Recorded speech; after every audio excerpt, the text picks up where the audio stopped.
Bueno, buenas tardes, nos encontramos aquí con nuestro hermano afropanameño Gerardo Maloni, ¿no? ¿Puede contarnos un poco acerca de usted, hermano Maloni, para que la gente en Ecuador sepa? Bueno, Ecuador, yo leo muchas cosas de Ecuador porque desde 1981-83 me tocó hacer una maestría en sociología en la Facultad Latinoamericana de Centro Social en Flaxo. Me acuerdo que en ese entonces estaba en Bellavista, cerca de la casa de Osvaldo Guayasamín. Y tuve mi tesis de trabajo fue sobre la población negra de Ecuador, que me honró Felipe Ayala al colocar uno de los capítulos en la nueva historia de Ecuador que él publicó hace algunos años.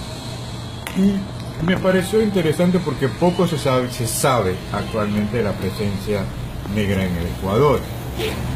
Normalmente la presencia negra en el continente se asocia más a Centroamérica, el Caribe, Colombia, Venezuela, pero muy poco en el caso de Ecuador. Es interesante, por ejemplo, descubrir el Valle del Chota y encontrar una población negra dentro de la sierra, conocer un poco la historia de Eloy Alfaro, las montoneras alfaristas, ¿no es cierto? Y el papel estratégico que la población negra había de jugar en ese país. Pero también vivir de cerca lo que en mi momento, estando allá, había sido un poco los niveles de exclusión y discriminación que existía frente a la población negra del país. Creo que en esa historia destaco mucho el papel de los Chalá, Nelson Estepeñán Vaz, la historia, el papel de el negro Hurtado. Jaime Hurtado. El primer candidato a presidente y primer diputado en aquella época del Ecuador afroecuatoriano. Sí. Me tocó conversar mucho con él, yo hice una entrevista con él para la tesis.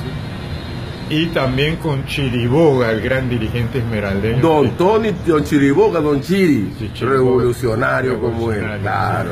Creo que fue una época en que nacía en el Ecuador también, como el resto del continente, un movimiento de reivindicación cultural y de la conciencia afro en todo el continente, liderado por el doctor, el colombiano, Manuel Zapata Oliveira, Abdias Nascimento, Brasil.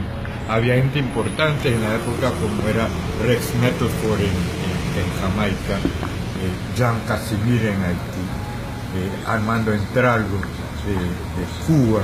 Pues, sí, fue una época, Calalú, Marvin Wright en Costa Rica. En Panamá, que nosotros hicimos en el 80, el segundo congreso, aquí estuvieron todos. A ver, un ratito, a ver. No se me pase al segundo congreso, porque es importante que los hermanos acá en Ecuador conozcan que el despliegue que hemos hecho, logístico, para estar acá justamente con usted, tiene una razón ideológica muy importante. Va a hablar del primer encuentro. Cuéntanos sobre el primer encuentro, sobre los encuentros afro que se han dado en la región. El primero lo organizó Manuel Zapata en 1979 en Cali, Colombia. Nosotros fuimos y él convocó, porque Zapata, que era un luchador muy reconocido por su pluma y por su tradición revolucionaria, antropólogo que había vivido en México, que había también trabajado en los Estados Unidos. Entonces la convocatoria de él fue muy fuerte y en Cali nos reunimos en ese momento, yo diría lo más representativo del movimiento afro en lo cívico, en lo cultural, en materia de creación literaria de América Central, Suramérica, el Caribe y de los Estados Unidos.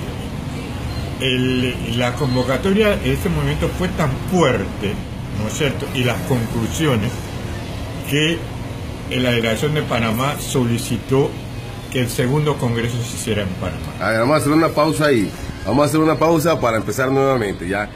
Iniciamos con el segundo congreso, un momentito, ¿ya?